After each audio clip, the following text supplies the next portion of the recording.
Hello everyone, welcome you all. Hope you are doing very good. This is our second podcast series, and today we have invited a CEO and founder of Basant Securities, Mr. Basant Agarwal. So उन्होंने 2007 में अपना brokerage house setup किया था as a Basant securities, और they are doing very good and he himself is an trader. Okay, so he has in depth knowledge in the trading, and today he will be sharing some knowledge with us also. So please listen him very carefully. And Basant sir अपना खुद का एक YouTube channel है, वहाँ पे भी अपना live trading stream करते हैं यूट्यूब पे 6 आवर्स का. सो उसका भी लिंक मैं यहाँ पे डिस्क्रिप्शन में दे दूंगा.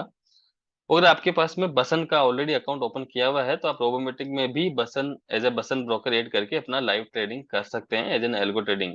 तो without wasting your time, let's welcome mister Basant Agarwal.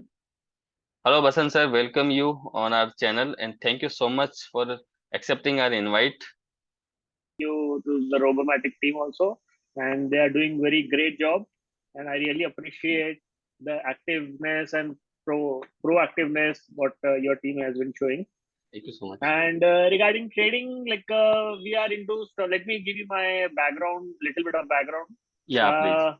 We are stockbroker since 2007, and as a on the name of Basant Equity Broking Limited. And myself, I am one of the founder and the managing director for the company since the inception of the company, that is 2007. Yeah. And more or less, my expertise in my company is little bit towards trading side. And since 2014, 13, 14, I am a little bit of active trader. I have become active trader, and like I think in last 5 to 7 years, we have been actively working towards more towards the active trading part. So I think that has become little bit of my expertise, and my more expertise has become more into the options writing strategies, particularly with the indexes. So my favorite script is Bank Nifty index, and that's like मेरा भी same है. थोड़ा सा जो aggressive होते हैं, थोड़ा सा जिसका एग्रेसिवनेस होता है मार्केट में, they need that kind of like little thrill चाहिए मार्केट में. तो आई थिंक बैंक निफ्टी से ज्यादा उससे ज्यादा पूरा टेस्ट मिल जाएगा आपको. थ्रिल भी मिलेगा, एडवेंचर मिलेगा, पैसा मिलेगा, एंड एक्सपीरियंस भी मिलेगा, everything. I think Bank Nifty is like one combination for all the taste that stock market usually वो roller coaster चाहिए होता है. पैसा बनाना, everything is there. Yeah. So correct. I think this is one of the admirable script. Correct. So आप कैसे, मतलब आपका trading style क्या है सर? मतलब आप किस तरह से स्ट्रेटेजी सेट करते हैं और किस तरह से आप अपना ट्रेड्स डालते हैं मॉर्निंग में? See, I am. If you personally speak to me about my personal experience, I am more into tick by tick trading. Okay. What I mean is that I observe the tick by tick of the particular script, and it's not that कि मैं कोई किसी का graph देखता हूँ, कोई देखने के बाद कुछ टेक्निकल अलर्ट डालता हूँ, कुछ है ना बाय सिग्नल बनता है, सेल सिग्नल बनता है. सी टेक्निकल चार्ट मेरे को कुछ नहीं आता, फंडामेंटल्स मुझको नहीं आता. आई am very clear. All I understand is के the momentum, I can feel the momentum of the script, particular script. I can feel the momentum of the news. हाँ, मैं न्यूज फॉलो करता हूँ, ग्लोबल न्यूज फॉलो करता हूँ, national news, जियो politics बहुत closely follow करता हूँ. बिकॉज हम हमारा स्टॉक मार्केट अगर देखते हैं, आई थिंक ओवरऑल सिनारियो में ना 3 चीजों पे बहुत ज्यादा डिपेंडेंट है स्टॉक मार्केट अपना. वन इज कंपनीज के जो बैलेंस शीट्स होते हैं, नंबर्स होते हैं, रिजल्ट्स होते हैं, या फिर फंडामेंटल एनालिसिस जिसको बोलते हैं. One factor is that one. So if I am trading in bank Nifty index, then I definitely उसके अंदर समझिए जो 10 कंपनीज है, including SBI, HDFC bank, Kotak bank, वो लोग का definitely their performance are doing very well. More और लेस प्राइवेट बैंक्स है, some weightage on the PSUs also, but we can see there is a improvement in the balance sheet of this. वो एक factor है जो समझिए indexes को drive, stocks को drive करता है, एंड हेंस स्टॉक्स जो है इंडेक्स को ड्राइव करते हैं. The second factor is more और less which is concern to our government policies, government का stability, how the government is proactive into. And bank Nifty में कर रहे हैं तो डेफिनेटली आरबीआई का प्रोएक्टिवनेस काउंट होता है. Internal factors which are more political और मे बी लाइक जो डोमेस्टिक रीजंस होते हैं. Correct. The third important factor that drives the stock market is international market, global cues, geopolitics, that includes, say, Ukraine, Russia war, that includes crude oil prices, that includes China may invade Taiwan or not, funds going here, and USA is in recession or not in recession, that's a big question mark, dollar index, Fed hike, that is a third factor. So अगर अपना अपना पूरा global, अपना पूरा stock market को आप अगर एक पाई चार्ट में उतारोगे ना, सर्कल में उतारोगे ना, you can divide into all three factors equivalently. So what we have seen is कि देखिए June ending में and July first week में our markets were like Nifty was at somewhere about I think 15,300 15,500 के पास था. From 1st of July onwards, we have seen a sudden shoot up in the market, like say almost 15% Nifty में hike हुआ है, Bank Nifty में almost समझिए I think 18 to 20% upside आया है. The reason being is definitely जो जून में हम लोग देख रहे थे, there were lot of international pressures था वहां पे. See, domestic reasons वहां पे problem नहीं था अपने पास में. Recession, India was not at all in the recession. IMF has already cleared it. But geopolitical reasons इतने ज्यादा हावी हो रहे थे crude oil prices को लेकर international. So our market was troubling out anything. But more or less movement समझिए जैसे जुलाई आया है, हमने ये देखा है कि इंडियन मार्केट के domestic news are good, companies balance sheet which are backing the stocks are good. Geopolitical reasons from the international factors slowly जो है dilute हो रहा है, and slowly जो है everybody have observed or everybody has already taken those news into picture. So वो जैसे ही dilute हो गया है, you can see जैसे ही geopolitical का थोड़ा सा है ना black cloud जो black shadow होता है जैसे ही दूर हट गया, अपने पास ना स्टॉक मार्केट ऑटोमेटिकली ऊपर आ गया. कोई कुछ चेंज नहीं है इंडिया के. अगर आप फंडामेंटल्स देखोगे, इंडिया कुछ भी चेंज नहीं हुआ. समझा. आप अगर कंपनी के बैलेंस शीट देखोगे ऑलमोस्ट सेम है. एक्सिस बैंक का, एचडीएफसी बैंक का, ठीक है, जो लास्ट क्वार्टर में रिजल्ट था, ये क्वार्टर में भी वही रिजल्ट है. व्हाट एग्जैक्टली हैपेंड के जून 22 में bank Nifty was at 33,000 and अक्टूबर नवंबर में बैंक निफ्टी इज एट 42,000. क्या हुआ exactly? what we have to understand is कि कौन है जो actually suppress कर रहा है prices को. There was geopolitical reasons. There was Ukraine war. We didn't knew कि क्या चल रहा है. There was a fear of recession in USA. Now we can see in last 3 months कि Fed ने continuously rates को hike करके अपने economy को बचा रहा है. US बचा रहा है. UK has taken its own steps. China is not into an aggressive state right now. And geopolitical के जितना भी यूक्रेन एंड रशिया वॉर चल रहा है, now that has become an old news which is like hardly anybody is now following exactly on day to day basis. The only concern right now is the crude oil prices जो हमारे लिए है. So geopolitical reasons थोड़ा सा important role play करता है. Now as we see everything has fizzled out, there is no such a strong reason to suppress the world markets. Now our market has actually shot up very soon. So हमको ना पूरे के पूरे चीजें देखते हैं तो interconnected है. I personally don't go with the graphs. मैं टेक्निकल्स नहीं देखता हूँ. मैं टेक्निकल्स में मुझको नहीं समझ में आता. 39,500 का सपोर्ट लेवल था, 42,500 का रेसिस्टेंस है. सी थोड़ा बहुत समझ में आता है वेरी लाइटर बेस पे. से सपोज करिए for example I tell you last 7 days से या लास्ट 10 डेज से अगर कोई बैंक निफ्टी का चार्ट क्लोजली फॉलो कर रहा है तो from 27th of October till say today is 5th of November, last 7-8 sessions में Bank Nifty has shown a very strong consolidation between 40,800 and 41,500. Consolidation बहुत अच्छे से कंसोलिडेट हुआ है. मैंने कोई चार्ट देखकर या नहीं, बिकॉज मैं देख रहा हूँ कंटिन्यूअसली बैंक निफ्टी का जो यूजुअली मूवमेंट होता है 1000 पॉइंट का मूवमेंट होता है नीचे साइड में ऊपर साइड में. बट 10 डेज में जो स्टाइल में उसने 500 पॉइंट के बीच में अपने आप को सीमित रखा है ना, it was very clear picture के ये ना कंसोलिडेशन फेज बना रहा है. Similar numbers 41,300 या 41,000 similar numbers were shown in September. I think September 15th या September 20th का चार्ट लिए बैंक निफ्टी का. Now you can see I'm not remembering by the chart. I remember by the weekly expiry होता है तो I watch closely, so I remember the numbers usually. So 15th और 20th September के time पे ना bank Nifty का numbers if you remember it went from 40,400 to 41,300. When 41,300 से 41,800 आ गया, विद इन 2-3 डेज खाली हार्डली वहां पे सस्टेन नहीं हो पाया. मतलब मार्केट ना फ्लक्चुएट हो रहा था. 500 पॉइंट ऊपर जा रहा है, 500 पॉइंट नीचे जा रहा है, 300 पॉइंट ऊपर जा रहा है, 500 पॉइंट नीचे जा रहा है.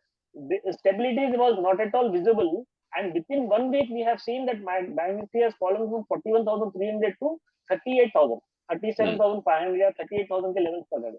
Now that stability was missing very clearly. मतलब एक महीना पहले सितंबर 20 को bank Nifty was trading at 41,300। I was not sure because एकदम से न्यू जोन में आया है, लाइफ टाइम हाई पे आया है, न्यू जोन में डोंट नो के अभी पूरा खुला नीला आसमान है सामने, ऊपर जाएगा नीचे जाएगा, फड़फड़ा रहा है, मतलब उसको भी नहीं समझ में आ रहा मैं कैसे स्टेबिलिटी लाऊं, कैसे जाऊं। वो हार्डली स्टेबिलिटी ला पाया एंड धड़ाम से नीचे गिर गया है ना। कितना नीचे गिरा, 3,500-4,000 पॉइंट। अगर कोई 100 शेयर का भी काम कर रहा है तो सीधा 4 लाख का नुकसान होगा उसको। सोचिए, इमेजिन करिए कि कैसे लोग करते हैं काम। और कैसे मतलब मार्केट, अगर गलती से भी गलत साइड में फंस गए, मतलब बाई में फंस गए उस टाइम पे, and if you are not hard enough to take the decision कि जैसे 41,800 में आपने सपोज करिए बाई में आ गए, 41,300 आ गया, 40,900 आ गया। Now if you don't switch over your position from buy side to sell side, आप जस्ट इमेजिन करिए कितने बुरे तरीके से। जब दिवाली पर पटाखे फूटते हैं, दिखने में दूर से बहुत अच्छे दिखते हैं, बट मेक श्योर कि you are on the right side. अगर करेक्ट, आप राइट रॉन्ग साइड, साइड बैठे रॉन्ग हो साइड पटाखे मतलब के, then इट सुन विल के भी कम टू उतना यू, नहीं लगता। It will come to you. हाँ, it will come to you, और साथ में चुरके भी लगते हैं। तो आप जब पटाखे जब फोड़ रहे हो या मार्केट में पटाखे फूट रहे हैं, तो मेक श्योर के आप सही तरफ बैठे हो, या फिर आप बहुत जल्दी से जल्दी दूर भाग रहे हो। मतलब दूर in the sense you are making yourself in the safer zone, कि भाई मेरा पोजीशन एकदम मिनिमल है, इतना सा है कि I can observe the losses, या फिर I am switching over my side. तो बैंक निफ्टी अब जो हमने लास्ट जो सितंबर में जो फॉल आया था, सितंबर 30 तक, I think it went to 38,000। Again अक्टूबर में हमने देख रहा है कि जब अक्टूबर 1 से लेके 27 अक्टूबर तक वापस से it has gone up to from 38,000 to 41,300। Now we can see that there was an monthly expiry हुआ है। Monthly expiry is a big thing. Like say suppose what I mean is के फ्रॉम 1st ऑफ सितंबर, say for example I am telling, कोई भी अगर month का start होता है, जो मेन एक्सपायरी होती है, कॉन्ट्रैक्ट मंथली एक्सपायरी जो कॉन्ट्रैक्ट होती है, से सपोज करिए अगर कॉन्ट्रैक्ट की एक्सपायरी के बीच में अगर वो हाई बनाता है, डिलीवरी नहीं हो रही है, व्हाट आई मीन इज के सपोज करिए मंथ स्टार्ट हो रहा है 1st ऑफ सितंबर को, एंड मंथली एक्सपायरी खत्म हो रही है से 28 सितंबर को, फॉर एग्जांपल, 28 को मंथली एक्सपायरी खत्म हो रही है। नाउ अगर सपोज करिए बैंक निफ्टी, अगर निफ्टी या बैंक निफ्टी जो भी स्टॉक परफॉर्म कर रहा है, अगर मंथ के बीच में अगर वो ऊपर हाई बना रहा है, बट जब उसका एक्चुअली फिजिकल डिलीवरी कॉन्ट्रैक्ट का टाइम आ गया या कॉन्ट्रैक्ट एक्सपायरी का टाइम आएगा, अगर वो नंबर को सस्टेन नहीं कर पाया, इट इज वेरी क्लियर कि सस्टेनेबल नहीं है। वही हमने अक्टूबर, बिकॉज सितंबर में देखिए नंबर्स वे नॉट सपोर्टिंग 41,300 की फिजिकल डिलीवरी आती है यूजुअली कॉन्ट्रैक्ट में जब मंथ एक्सपायर होता है, तो that number should support this one. अक्टूबर में हमने देखा कि physical delivery main expiry was conducted 27 अक्टूबर। 27 अक्टूबर को जब एक्चुअली एक्सचेंज मतलब कॉन्ट्रैक्ट एक्सपायर हुआ 41,200-300 के लेवल से, वी कैन क्लियरली सी के मंथ का एक्सपायरी आया है। मंथ का एक्सपायरी एक्चुअली बहुत बड़ा होता है। मंथ का एक्सपायरी की जब क्लोजिंग आती है ना, तो वो बहुत बड़ी क्लोजिंग मानी जाती है कि उसके अंदर वो एक स्टेबिलिटी का साइन होता है। अगर वो नंबर पे अगर मंथ क्लोज हो रहा है, स्टेबिलिटी आ चुकी है, तो कॉन्ट्रैक्ट मतलब एक्चुअली लोग physical futures and options will convert into equity. जितने भी ओपन पोजीशन छूट जाते हैं इक्विटी में कन्वर्ट होते हैं। तो बहुत बड़ी बात है कि वो इक्विटी में कन्वर्ट हो रहा है and people are taking delivery and giving delivery at that particular cut off price on that particular day. तो वो बहुत इंपॉर्टेंट होता है।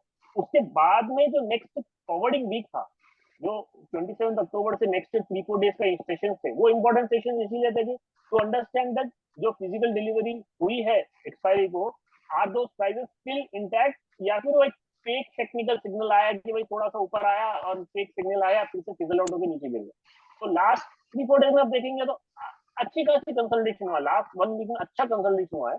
एंड अभी I am now outrightly bullish for the market. The reason being के मेरे को अपना एक तो मंथली कॉन्ट्रैक्ट वाला एक्सपायर जो रहता है अक्टूबर को, उसने बता दिया कि 41,300 पे भी एक्सपायर क्लोजिंग दे दिया है। So I am very confident कि जब तक अब वो नंबर के आसपास है, it's going to happen.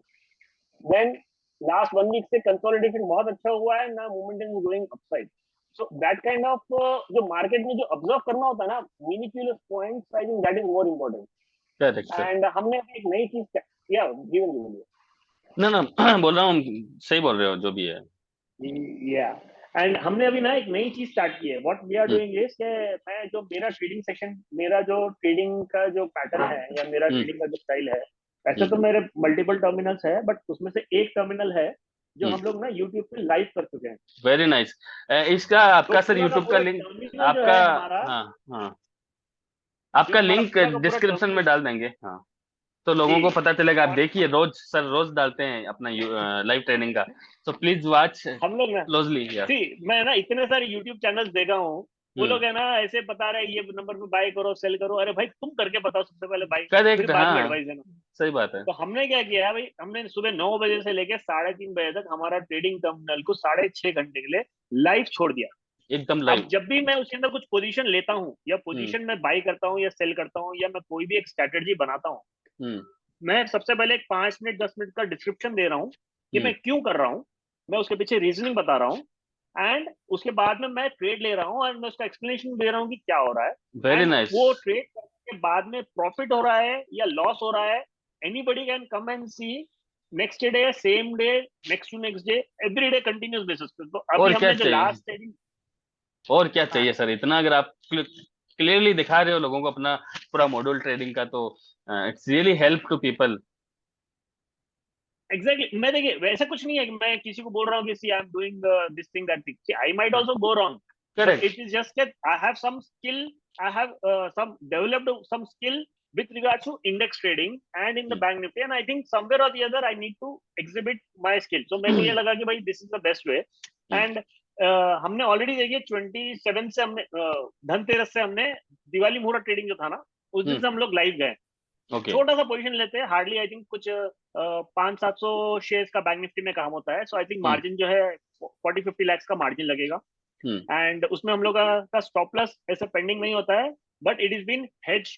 Continuously हम लोग लॉस भी मॉनिटर करते हैं, प्रॉफिट भी मॉनिटर करते हैं, एंड आई थिंक दिवाली मुहूर्त ट्रेडिंग से अभी तक ना हम लोग 10 सेशन या 8 सेशन हो चुके हैं। Okay. And we were almost like हमने 30-40 लाख की मार्जिन में ऑलरेडी हमने ऑन लाइव हमने 3-3.5 लाख रुपए का प्रॉफिट भी बना दिया वेरी लाइव नाइस। स्क्रीन पे। अगर आप जाके लास्ट सिर्फ 10 डेज का रिकॉर्डिंग देख लोगे तो आपको हाँ। दिखेगा कि कैसे प्रॉफिट बना है। वेरी तो nice. See, it's more kind of like an observing tool rather than आप कोई कितना भी सिखा दो, कितना भी वीडियोस देख लो, बुक्स पढ़ लो, कुछ आपको नहीं ना होने जब वाला। तक आप खुद, हाँ, ऑब्जर्व करके नहीं सीखोगे ना तब तक आपको नहीं मालूम पड़ेगा। एंड इनफैक्ट मैं तो किसी को, मेरे क्लाइंट्स को भी बोल रहा हूँ कि भाई अगर आप ट्रेड करना चाह रहे हो, I am going live, you can copy my trades, and if you want my personal attention also, आप मेरे को अपना क्लाइंट कोड बोलिए, मेरे पास ट्रेड करिए, I will give you my personal analysis, personal attention भी देता हूँ। And if you need some guide while copying, I can guide you also. Like I will not say कि भाई मैं अगर 500 शेयर बैंक निफ्टी में कर रहा हूँ तो आप भी 500 करिए, यू पुट नहीं, योर रेशियो एट 50%, भाई मेरे को अपना जितना 50% ही मार्जिन करना के है। हिसाब से, हाँ करेक्ट, अपने आपका के हिसाब जितना मार्जिन कैपेसिटी आप उतना करिए, आपको अगर दिख रहा है मेरे को 10% ही करना है, आप 10% ही करिए, बट स्टार्ट तो करिए, ट्रेड करना स्टार्ट से। करेंगे, ऑब्जर्व करेंगे तो आपको मालूम पड़ेगा। अगर आप कितना भी बुकिश करोगे, वो लर्निंग किस नहीं करोगे, होगा। वीडियोस देखोगे, बुक्स पढ़ोगे, ये कर रहा है वो कर रहा है, तो नहीं बनेगा पैसा।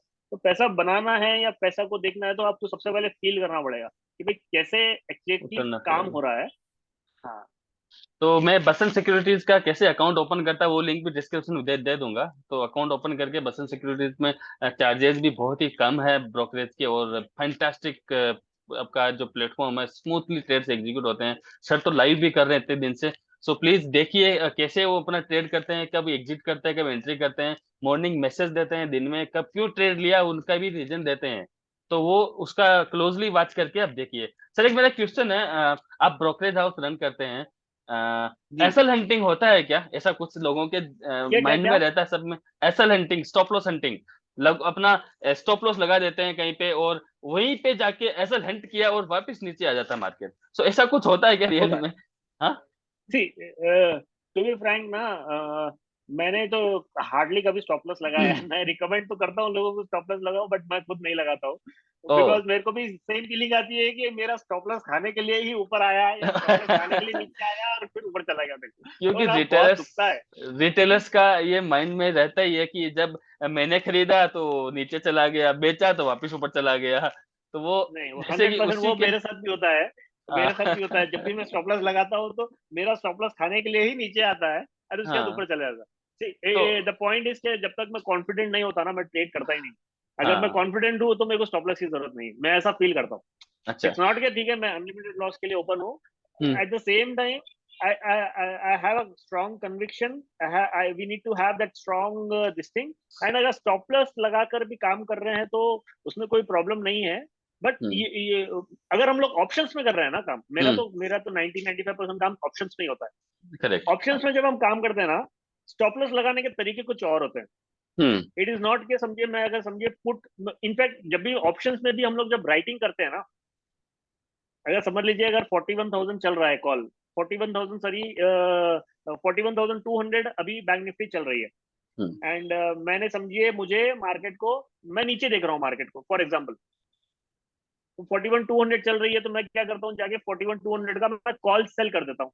मुझको ओके। नीचे दिख रहा है मार्केट, राइट? हम्म। हम्म। मैंने नीचे सेल कर दिया, मेरे को 500 पॉइंट का प्रीमियम मिल गया पहले, सबसे पहले तो। हम्म। अभी समझ लीजिए मेरे विल के अगेंस्ट हो गया, मतलब मेरा ओपिनियन रॉन्ग हो गया ना, मेरा स्टॉप लॉस ट्रिगर होने वाला है। मतलब मैं ये सोच रहा हूँ कि अगर 41,500 के ऊपर चला जाता है ना bank Nifty, then I will score off my position, या मेरा स्टॉप लॉस हो जाएगा। तो कितना तो स्टॉप लॉस हो गया? 300 पॉइंट का स्टॉप लॉस हो गया। तो आप मतलब बैंक निफ्टी के हिसाब से अपना स्टॉप लॉस डिफाइन करते हैं, ना कि अपना नहीं नहीं नहीं ऑप्शन नहीं का प्रीमियम? नहीं नहीं नहीं। What I am saying is, अभी अभी देखिए आप, म- मैंने 41,200 पे फॉर एग्जांपल मैंने एक पोजीशन ये डिसाइड किया है कि मार्केट नीचे जाएगा। करेक्ट। शॉर्ट किया। नीचे जाएगा तो मैं हम्म। बैंक निफ्टी को सेल नहीं कर रहा हूँ। मैंने ओके। क्या पोजीशन लिया, मैंने 100 कॉल्स सेल कर दिए बैंक निफ्टी के। ओके। ठीक है, मैंने 41,200 का मैंने कॉल सेल कर दिया जाके। ओके। फॉर एग्जाम्पल 4-5 दिन बचेंगे प्रीमियम को, 4-5 दिन बचेंगे एक्सपायरी को, हाँ। तो एक 400 पॉइंट्स का प्रीमियम मिल जाएगा मेरे को। हाँ। 400 चलते रहेगा, 41,200 का कॉल मैंने सेल कर दिया। 40,000 400 इंटू 100, 40,000 मेरे बैंक अकाउंट में, मेरे पास मेरे लेडजर में क्रेडिट हो गया फिलहाल। हम्म। नो, अगर मेरा ओपिनियन करेक्ट जाता है, मार्केट नीचे गिर जाता है, देन तो 40,000 का प्रीमियम जो है पूरा जीरो हो जाएगा। जीरो हो फोर जाएगा। Hundred point say that will become zero hmm. 3-4 days में। अगर मेरा ओपिनियन रॉन्ग हो गया, सपोज करिए ऊपर चला गया मार्केट, 41,600 आ गया, ठीक देन है। It's time for me to trigger the stop loss.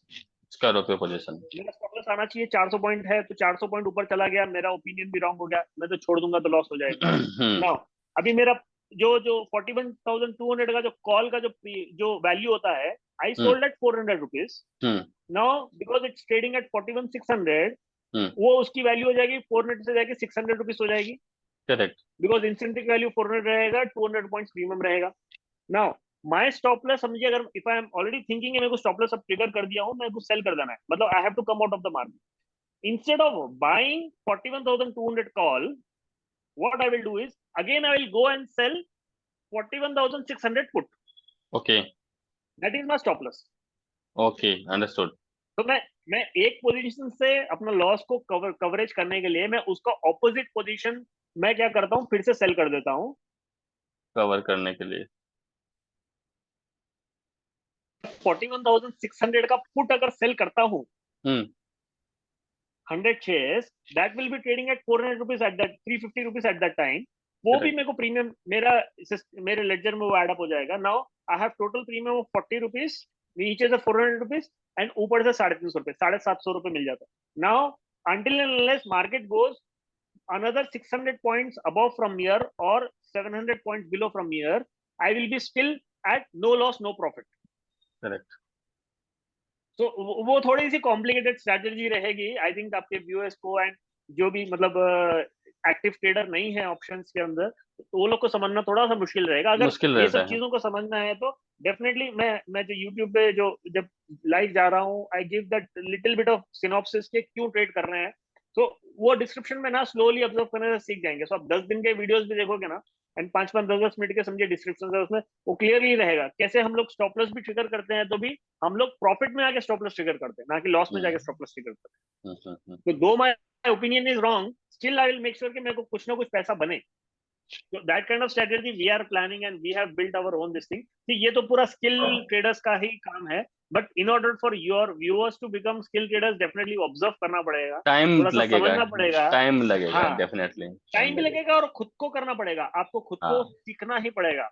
भले अगर एक किसी लॉट के से करो, भरोसे जाओगे, भले एक एक भले एक एक लॉट लॉट से से करो, करिए, दो हाँ लॉट एक से करिए, तो कुछ भी करिए, कोई प्रॉब्लम नहीं है, बट आपको खुद को करेंगे तभी आप सीख पाओगे। तो रिटेलर्स ज्यादातर स्ट्रैडल स्ट्रैंगल के पीछे रहते हैं अपना, मतलब कि उनको लग गया कि स्ट्रैडल बना दिया, शॉर्ट स्ट्रैडल तो उनका लॉस नहीं होगा।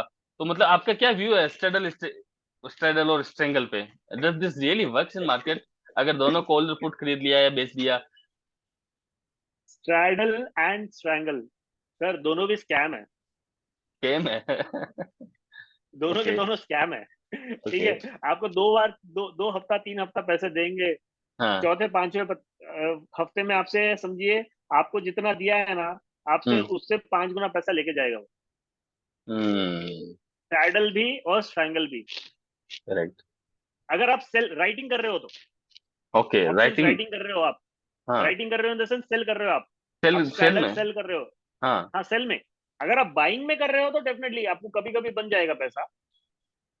स्ट्रैंगल में एंड सैडल में अगर बाइंग कर रहे हो ऑप्शंस, हाँ। हाँ। दोनों तरफ बाई करके चल रहे हो, तो शायद जैसे एक्सट्रीम केसेस आते हैं कि भाई मार्केट 500 पॉइंट ऊपर खुल गया, हम्म। कोई इवेंट के पहले 500 पॉइंट नीचे खुल गया, कोई इवेंट्स आने वाला, तो then you will make some money, that too या ओकेजनली। अगर आप राइटिंग पे जाते हो, मतलब सेलिंग साइड जाते हो, देन समझिए अगर आपको ऐसा दिखेगा स्टार्टिंग स्टार्टिंग में कि पैसा बन रहा है, अरे कुछ भी करने की जरूरत नहीं है, सैडल मार दो बन जाता पैसा, सैडल मार दो पैसा बन जाता है। आपको एक हाँ। हफ्ता देगा, 2 हफ्ता देगा, तीसरा हफ्ता आपसे इतने बुरे तरीके से ले लेगा ना कि आप भूल जाओगे उठ। बैंक निफ्टी में ट्रेड करना, ऑप्शंस में ट्रेड करना भी भूल जाओ। तो okay. Don't go with that theoretical trading style कि भाई स्ट्रैंगल मार दो, स्टैडल मार दो, हो जाता काम। दिस इज तो इनसाइट न्यूज, मेरे भी इनसाइट इनफैक्ट बहुत बार इनसाइट्स बता पोजीशन रहे हैं बनते सर। हैं हाँ। मार्केट। हाँ। हाँ। अरे मैं एक्चुअली जब लाइव जा रहा हूँ ना, मैं देख रहा हूँ मेरे भी पोजीशंस एक्चुअली बन रहे हैं, हाँ। लेकिन स्टैडल बन जा रहा, ऑटोमेटिकली बन जा रहा, मैं नहीं बना रहा हूँ। मैं अपने प्रॉफिट्स को बुक करने के लिए या लॉस को कटल करने के लिए मैं उसका ऑपोजिट पोजीशन मार रहा हूँ, तो अपने आप स्टैडल बन जा करेक्ट रहा है, but I am correct making correct sure correct. कि moment it is going out of the range ना, I am coming out of that that वो स्टैडल के जाल से बाहर निकल जाता हूँ, बस वो निकलना बहुत मुश्किल होता है। Straddle will work, it will work only on expiry day, to be frank. Okay. अगर एक्सपायरी के थर्सडे दिन। एक्सपायरी है, हाँ, एक्सपायरी के डेल्टा। दिन स्टैडल काम करता है, वो भी सिर्फ 3-4 घंटे के लिए, वो भी आपको समझिए, अगर आपका जैसे ही प्रॉफिट दिख जाता है ना, you hit and run, that's it. Don't okay. Stay till 3:30 तक, एक्सपायरी तक वेट नहीं करना है आपको। हाँ। जैसे हाँ। ही एक छोटा सा प्रॉफिट दिखता है, आपका जो भी डिफाइंड प्रॉफिट है, आपका हाँ। स्ट्रैडल मारा हुआ है या स्ट्रैंगल मारा हुआ है, हम्म। आपका डिजायर्ड प्रॉफिट आ जाता है, just run away from the market, that too on Thursday. वो प्रोबेबिलिटी थोड़ी हायर साइड पे है, बाकी नॉर्मल डेज पे ना करोगे भी तो नेक्स्ट डे या कभी ना कभी एक आएगा कि जितना भी खाया ना पूरा का पूरा एक दिन में खेल एक दिन देता में था। निकाल देता है, करेक्ट, सही बात है। Definitely definitely. तो और सर, ब्रेकआउट ब्रेकआउट पे क्या व्यू है आपका? लोग ब्रेकआउट को भी काफी जो रिटेलर्स होते हैं, सिंपल 9:20 से 9:25 का ब्रेकआउट मार दिया, ऊपर टूटेगा तो बाई करूंगा, नीचे टूटेगा तो शॉर्ट करूंगा। उस पे आपका क्या व्यूज है, मतलब डज दिस आल्सो मेक हाँ सम ब्रेकआउट, सेंस? या ब्रेकआउट तो डेफिनेटली, अगर आपका ओपिनियन है देन आप काम करिए, कोई प्रॉब्लम नहीं है। आपका ओपिनियन स्ट्रांग होना चाहिए, आपका जो भी ओपिनियन है उसके अंदर समझिए it has to have some kind of like reasoning behind it. Say suppose okay. करिए अगर मैं अभी बोल रहा हूँ कि बैंक निफ्टी का 41,300 आई थिंक या 400 येस्टरडे का क्लोजिंग था। Hmm. Now for Monday if I am predicting के, अगर मैं ये बोल रहा हूँ कि बाय 30th नवंबर bank Nifty should go around 43,000, अगर मैं ये बोल रहा हूँ नवंबर 30th इन द सेंस यहाँ से समझिए ऑलमोस्ट अभी 20-25 डेज है। करेक्ट। Another 25 days के लिए if I am predicting a bank nifty has to go till 43,000, I have my own reasoning, I have my own conviction, I have my own understanding why I am saying bank nifty will go up to 43,000 if it is able to sustain at 41,800 and above। जैसे ही 41,800 and above जाता है, I am very much sure कि 43 आ जाता है ये number. Correct. I have my own reasons. Now, I may also know कि जैसे ही समझिए अगर थोड़े बहुत रीजन है जो चीज अगर सपोर्ट नहीं करती है तो that will fizzle out also. सो हमको समझना पड़ेगा मेरे जो रीजनिंग है, अगर वो that it is going as per that direction then definitely 43 आ जाता है। लेकिन अगर वो हम्म। मेरे रीजनिंग है जो समझिए ग्लोबल न्यूज में समझ सडनली न्यूज आ गया कि crude oil is trading at $110 and dollar index अपना ऊपर चला गया, Fed is suddenly putting some meeting, RBI परेशान है, कोई वॉर आ गया, तो डेफिनेटली वो सब नहीं आएगा। मतलब एक्सटर्नल फैक्टर्स अगर अपना विजन को कुछ हर्डल्स डालते हैं तो नहीं आएगा। एट द सेम टाइम अगर कुछ मतलब जो हम लोग जो धारा से चल रहे हैं, if I am expecting that there should be no bad news in the market, there should be some kind of like Nasdaq Dow Jones की तरफ से थोड़ा सा प्रेशर ऊपर तरफ आना चाहिए, क्रूड ऑयल का थोड़ा सा वीकनेस आएगा, अगर ग्लोबल क्यूज और शांत हो जाएंगे, हमको डोमेस्टिक रीजन की जरूरत नहीं है, bank Nifty will automatically go above 43। That kind of reasoning is it. मेरे को अभी इंडियन मार्केट से ज्यादा पुश की जरूरत नहीं है। RBI is doing best of its job, no problem. Banks are already doing best of its job, NPA सबके एकदम मिनिमल पे है, everybody is like, I think कुछ सीसीडीपी वो लोग ने अच्छा खासा बोरो किया, everything is going in line for domestic reason for the companies. I am only worried about the international factors. International factors अगर अच्छे रहते हैं and they are doing very well, then I am very much sure कि now our markets are going to perform like anything in next 2-3 months। आप देख सकते, next 1-2 months के लिए तो आप देख सकते हैं perform करेंगे। Correct. We have our own conviction. As a trader, if somebody is having a breakout होता है तो और ऊपर buy जाएगा या ऊपर sell करेगा, then definitely he should have some reasoning and conviction behind it. And I think conviction के साथ आप चाहोगे तो आपका confidence level अलग ही रहेगा। And when you decide your own conviction, then you also know when to back off also. Correct.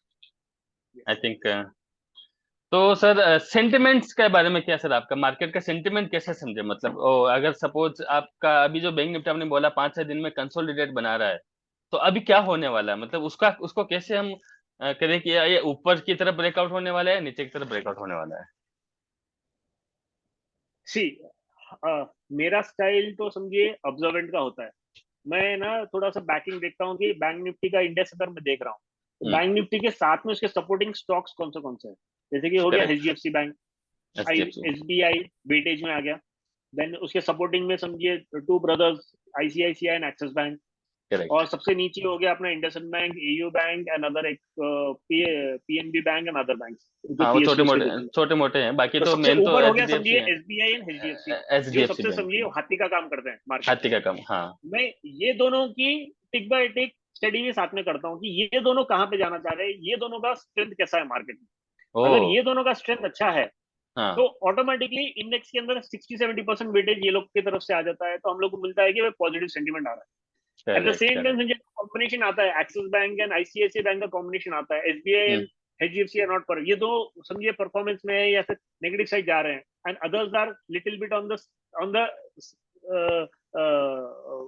मतलब क्या बोलते हैं कंसोलिडेशन में है, बट दो स्क्रिप्ट वीक जा रहे हैं, तो हम देख सकते हैं कि हम्म। वीकनेस की तरफ जा रहा है। कहीं ना कहीं जाना है मार्केट को, नीचे या ऊपर, हमको हाँ ऑब्जर्व हाँ करना हाँ। पड़ेगा कि अब उसको नैरो डाउन कर देते हैं कि बैंक निफ्टी को देखना है तो बैंक निफ्टी को देखने के बदले बैंक निफ्टी को कौन डिराइव करता है, स्टॉक्स डिराइव एचडीएफसी करता है। या तो हाँ, स्टॉक्स, एचडीएफसी और एसबीआई। एचडीएफसी, एसबीआई, एसबीआई हमने येस्टरडे हमने देखा था कि it has already gone to 595 के लेवल्स पे आया। हम्म। 595, SBI trading at 595 is like lifetime high for SBI. हाँ। एंड उसको ऑलरेडी समझिए उसके स्क्रीन पे हम लोग ने बहुत सारे मतलब आई थिंक फंड हाउसेस ने ऑलरेडी 620 का टारगेट दिया हुआ है, 800 का टारगेट दिया हुआ है for SBI. Lot of targets are there for the upside, that is for 1 year target anyways, no problem. But at the same time हम लोग स्टेबिलिटी देख रहे हैं पीएसयू के अंदर, तो there is a confidence level from domestic banks की तरफ से एंड डोमेस्टिक इन्वेस्टर्स की तरफ से, कॉन्फिडेंस एक अलग लेवल पे जा रहा है जो बैंकिंग को लेकर है। एंड जितने भी समझिए अब देख रहे हैं तो वो हमको देखना पड़ेगा, नैरो डाउन करना पड़ेगा कि भाई कौन से स्क्रिप्ट्स की तरफ से इंडेक्स जा रहा है। सो that is a style of deriving कि भाई अपसाइड जाना है कि डाउन साइड जाना है। हम्म। तो there are multiple factors, to be frank multiple factors हैं, जियोपॉलिटिकल से लेकर आरबीआई से लेकर बहुत छोटे से छोटा भी फैक्टर होता है जो एक्चुअली काउंट करता है। तो हम लोग कितना ट्रैक कर सकते हैं न्यूज को, वो इम्पोर्टेंट है। वही एंट्री लेने से पहले सब चीजों का ध्यान में रखना बहुत जरूरी है, हाँ, कौन इट्स कहाँ नॉट जा वन रहा डे है। गेम हाँ। राइट, ये तो वन डे समझिए गेम, आपको इट्स नॉट वन डे एक गेम। एक साल 2-2 साल भी लगेगा, ये कंटिन्यूअस लर्निंग प्रोसेस है, आप सीखते रहेंगे सीखते रहेंगे। अब ठीक है, अब छोटा इन्वेस्टर है, उसको 1 लाख रुपए डालना ही है, इन्वेस्ट करके छोड़ देना है, तो don't go for such a detailed thing. Just आप एक अच्छा सा कंपनी ढूंढ के उसके तो वो वाला कंपनी का स्टॉक खरीद लीजिए। कुछ नहीं समझ में आया तो रिलायंस, अदानी, इन्फोसिस ऐसे स्टॉक्स खरीद लीजिए जो एनी टाइम परफॉर्मेंस की उसमें ही रहते हैं। ये खरीद के छोड़ दीजिए, 1 ईयर 2 ईयर में आपका return automatically 15-20% as per companies performance automatically आ जाएगा। सो अपना अपना एपेटाइट होता है, जिसका जो इन्वेस्टमेंट स्टाइल है वो अपने वो स्टाइल में इन्वेस्ट करे। तो अगर करेक्ट आप करेक्ट। पैशन किसी का टुवर्ड्स ट्रेडिंग है and passion towards more kind of like थोड़ा सा थ्रिल एडवेंचर चाहिए एंड थोड़ा सा ट्रेडिंग का टेस्ट चाहिए, तो वो डे टू डे ट्रेडिंग में जाएगा, देन ऑब्जर्व करेगा न्यूज को। लेकिन अगर वो वन टाइम पैसिव इन्वेस्टर है तो डेफिनेटली आई थिंक उसको कुछ भी जियो पॉलिटिक्स फॉलो करने की जरूरत नहीं है, कोई न्यूज फॉलो करने की जरूरत नहीं है, आरबीआई रेट का बेड हाइक कुछ फॉलो करने की जरूरत नहीं है। Can just invest and forget. After 1 year 2 year देखना है बोल के छोड़ सकते हैं। तो एवरी पर्सन का टेस्ट टू टेस्ट डिपेंड करेगा। Correct. Thank you, sir. Thank you so much for sharing a very useful knowledge to our viewers, and definitely this will help them. और वो आपका जो लाइव सेशन है sir का, please follow कीजिए, उसको रोज देखिए कैसे सर ट्रेड करते हैं, आप उसी को फॉलो कर सकते हैं। आई थिंक ये होली ग्रेल हो सकता है आपके लिए। अपना खुद का जो भी एनालाइज करते हैं वो करेंगे और ट्रेड लेंगे, आपको सिर्फ ऑब्जर्व करना है कि अगर कैसे कोई कर रहे हैं। फॉलो करता है एट द सेम टाइम उनको मेरे भी, मैं जो ट्रेड्स कर रहा हूँ उनको सेम स्टाइल का कॉपी भी करना है, they can go head and do it, but please inform me also कि मैं कॉपी कर रहा हूँ, so that I will have the personal supervision of correct. Your this thing, and the moment हाँ, आई एम फीलिंग कि भाई आप गलत जा रहे हो या कहीं, I will also observe what you are doing, and कुछ गलत जा रहे हैं तो I will make sure I will correct you then and there itself कि भाई, because real money is involve, so that is why I am obviously. Worrying. Correct correct correct. Thank you so much sir. चलिए, great, आप, thank thank you, you. Bye. Thank you so much.